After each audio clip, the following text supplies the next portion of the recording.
Okay, over review time. Since Power of Hope Precare Full Bloom or Kibono no Chikara Otana Precare 23, meaning Power of Hope Adult Precare 23, as it's called in Japan, is now finished with its 12 episode one. I watched the entire show, and I guess this can be a fresh start, being my mainly first over review when I compile everything from my other videos of each episode, yada yada. So let's get on with it.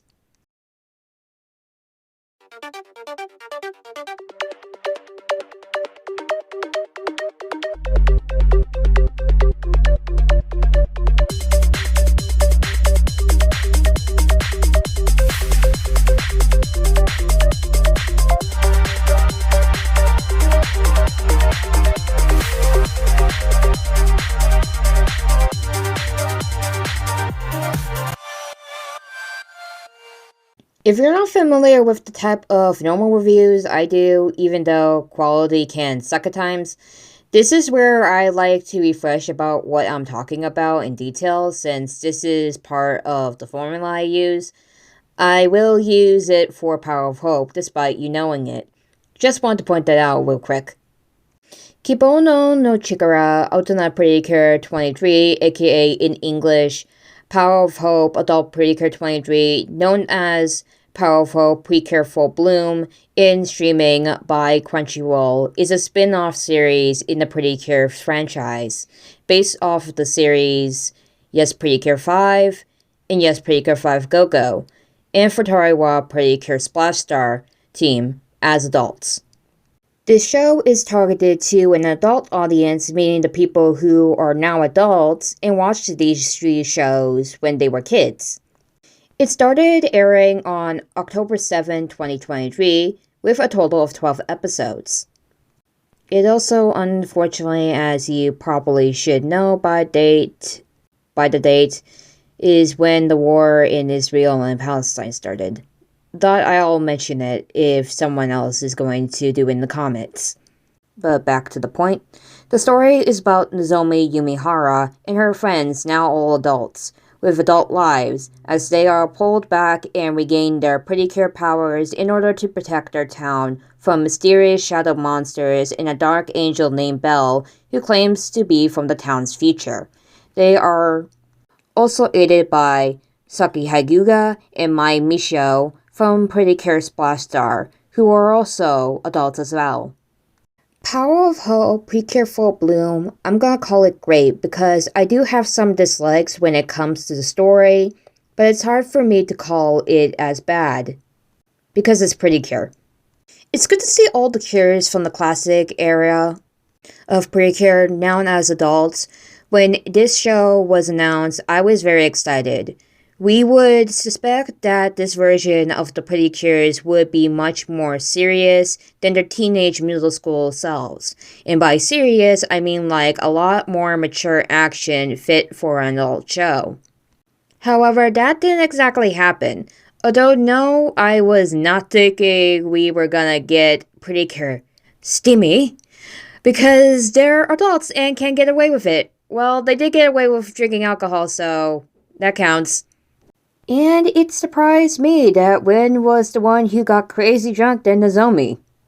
But then they got their Percure powers back and reverted to their younger selves. I won't lie, I was disappointed. I definitely wanted to at least see them have an adult form of their Percure forms, but I started to change my mind about seeing this as disappointing with another plot thread in the show. The Time Flower.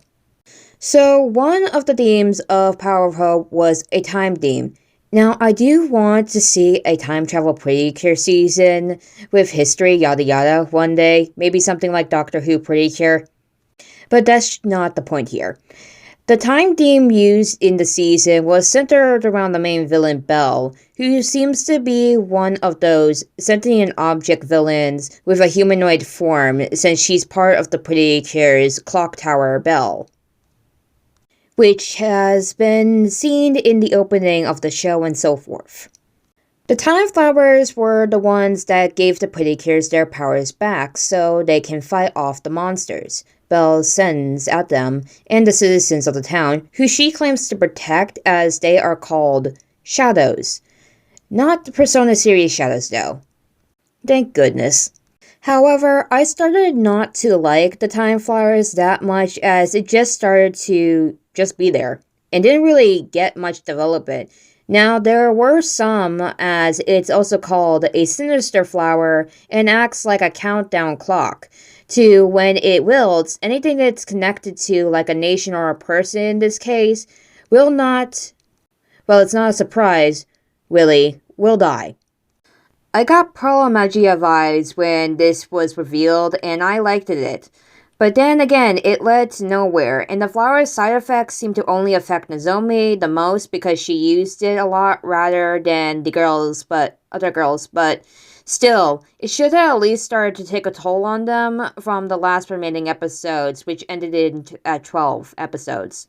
Which also brings me to my next drawback for the show. Now, Percure and its series, we know the rules all year round with a group of girls, usually about 2, 3, 4, 5, sometimes 6 girls at the end, and they have different themes and such, and then during the next year, where they have another season with a whole new group of magical girls called Percure, with a whole new story in the next season/series. They usually have 40 something or sometimes come up to 50 episodes per season. And this is what like classic animes like Saint Seiya, Sailor Moon, Battleship Yamato, yes I know that anime, Dragon Ball, and One Piece, which was one that's still running, would have a lot of episodes. One Piece gets like 1,000 episodes, which is very uncommon for America or Western media where I'm from. But modern anime usually have a max end of 12 episodes, which is okay and common, like you don't care much really unless they get another season to continue the story. Like series with a lot of amount of episodes. You'll expect if they are good, we'll get another season, like Castlevania Nocturne. Only had 8 episodes for its season. The reason I'm bringing it up was how disappointed people were because of this, but I already knew since they didn't got to fit everything in 8 episodes, ultimately with that not really much a surprise appearance of Alucard. Honestly, Juste Belmont's appearance was the more surprising. That they were going to have a season 2. But as for Percure, that's not how it works, and for Power of Hope, that's where it went off too. No season 2, which is okay for me, but the story did rush a lot of stuff for just 12 episodes, making the plot seem like it was all over the place for me and hard to pin anything. I liked that the first episode of Power of Hope felt like it smacked reality into your face. You can see my dot for every single episode of Power of Hope on my channel from 1 to 11. As for 12, I cancelled it because I wanted to save my dots for this review of the whole anime, and I didn't really like what I recorded. You see, I make the recordings for each episode right after I watched the episode, so I'm just rambling about what is in my mind about the episode when I saw it. That's it. I do plan to do the same for Hirogaru Sky Percure, as well as making the reviews for each episode, and I do plan on making a review like this for Hirogaru. And Wonderful as well. But let's get back to Power of Hope. My next dislike actually came from the appearance of Cure Black, Cure White, and Shiny Luminous. Now, we only had Luminous show up in episode 12, and Black and White coming to assist everyone in the climax battle of episode 11 and 12. Now yes, I should be amazed to see them, but this puts more on the table. Where have they been the whole time? Of course, they gave us some info in episode 12 at the end, but that was just it. When Sane appeared, you definitely would suspect the cameo, or at least a mention from Sane about her granddaughter and her girlfriend. But we only got a cameo, and that's okay, but to include straight away at the end without any hints they will show up in the show because of one being Sane is like more of nostalgia baiting than the actual welcome back or reunion, they just left to do whatever they were doing with their adult lives after the battle was over. And for them, I think it should be right to give them adult forms and show Mipple and Paulin and maybe Lulun. But they didn't show up, and I had ending lines. As they should at least have the most access to their Percure powers, but do they have time flowers? I don't know. We didn't see Milky Rose's time flower bloom, but since she's a fairy, I don't know if she would have access to Rose without a time flower. She just transforms into Milky Rose and de-age into it in episode 3. Speaking of fairies, I know this was gonna be somewhat of a question once Saki and Mai were able to transform into Cure Bloom and Cure Egret. But like Cure Black, Cure White, and Shining Luminous have fairy partners unlike the S5 team. Saki and Mai used Flappy and Choppy to transform the most, and we did get to see them in stock footage. There was a lot of stock footage in this show, and I don't mind it, but there was a lot. It's obvious why Flappy and Choppy don't make a full appearance, and I understand that. Like Choppy's VA sadly passed away in 2015, it would make sense they would not appear, but still disappointing to me that they didn't, or at least get a mention, since they're very iconic to Splash Star. Then that includes Mipple, and Pollen, and Lulun too. And finally, my last dislike of the show was, you guessed it, climate change. Yes, I do know this is a serious topic, and even for us, right now, we need to reconsider it as well, as it's not a myth as our parents' generation called it. I did like how they brought up climate change as a serious topic, but as the 12 episodes went on, it felt like they were just more like shoving it in your face and focusing on how it affects the main setting, rather than acknowledging, although only a little, that it affects the entire world, and this was just talking about the fictional world of theirs, not really our world. So to me and other people I've seen reviewing this felt that the climate change was just being shoved in, and that was it. That's the only serious and mature topic Power of Hope gets for an adult audience. Okay, I think we had enough of my dislikes. Why did I share the dislikes about Power of Hope first? Well, I did have to say something about it and get out of my system. Not to forget them, so why the heck not? So let's lighten up the mood and talk about what good and great the Power of Hope gave us. One would be that we have everyone as adults, and we can see what they have become in their adult life. I liked that everyone's side of their adult life and the struggles they went through to overcome them. Those were nice, and you can definitely feel a connection to them during those moments, if you are an adult who has been through the situation. I even liked that the episode's side characters parts too, especially Bumby out of all people. I had one of the best and understandable good speeches in episode 12, even though I didn't like the episode that much. But Bumby's speech to everyone, and just saying to everyone who was shouting, "You can do it!" when saying, "No, you also have to do something. We can't just rely on the Percure to do everything for us," and was perfect, and just was even added with Milk became Prime Minister of Palmyra Kingdom, saying the same thing to the fairies of the kingdom. Like, I already know everyone was happy that Nozomi and Coco got married, and it's definitely appropriate more for this show because they're adults, and I do like the Coco and Nozomi ship. But I do have a problem, and I have no idea if it's just me being American, Christian, or just plain old woke on these types of relationships. But Koji, back in Yes 5 and Go-Go days, was posing as a teacher, and Nozomi was a 13 to 15-year-old student then.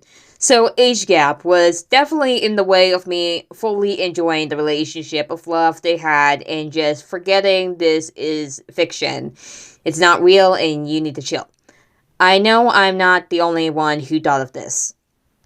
But one reason I decided on not making episode 12 review was because in the audio, all I did mostly was ramble about the ship and it looked too toxic and not to the person I like to be in real or on camera or in voice. I didn't want to hurt anyone's feelings about the ship, and just the audio not being what I wanted as an honest review for the episode in question. I don't know, maybe I'll share the audio here anyway since I have it and you can think about it yourself on what I said.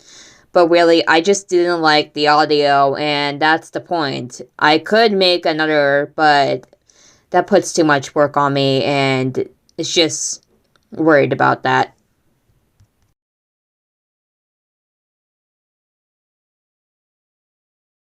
Episode 12 of Power of Hope. What do I need to say? It was great and okay. Like, there was, like, some moments that really didn't click with me, and then there was, like, some moments that were, like, shocking and just, like, oh my gosh, this is gonna get into a crazy lot of stuff and subplots. But Power of Hope was really, really good, and I loved it so much, but we'll save it for an overview. Let's just focus on what was going on in episode 12.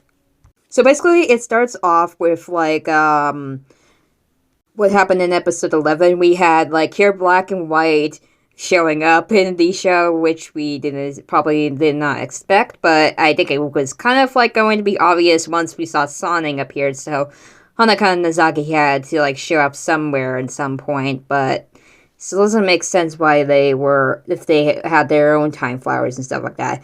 That's a big topic that I have to talk about in this, too. The time flower plot